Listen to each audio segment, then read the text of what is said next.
The hard fields: carbon, materials, recycled content. They were empty for a reason, and now we deal with them by hand, because there is no number in the datasheet to extract.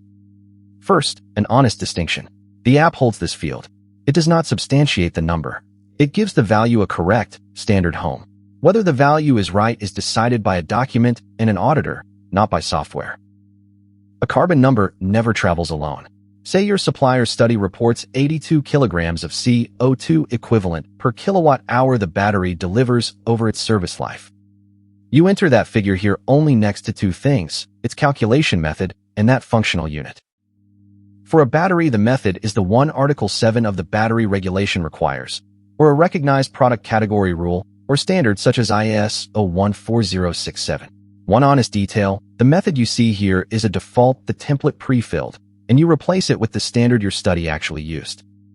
We do not have that study for this battery, so on our real passport this field stays empty.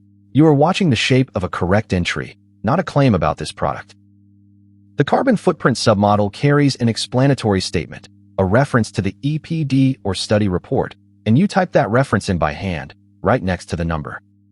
So an auditor can open the source and check it, instead of trusting the cell. Same discipline for recycled content and material composition. The recycling and compliance fields sit empty, no source number, no source document. And the material composition submodel, the cobalt, lithium, and nickel breakdown, was never even added to this shell because there is no source document to fill it. No document, no number, and we do not invent a home for one. The empty state is the honest, defensible state, not a gap to paper over. But we have no such study for this battery, so we saved nothing into the passport. The hero is exactly as Lesson 3 left it, honestly empty where we cannot substantiate a value. That unchanged, defensible file is what we hand to the validator next.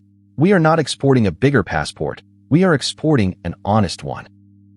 A compliance-bearing number, such as carbon footprint or recycled content, is entered only together with its calculation method, its functional unit, and a link to its source study. The app holds the field, it does not substantiate the value. Holding a carbon number with its method is not proof the number is correct, and not proof the product is compliant. Substantiation lives in the study and with the auditor, not in AAS Studio.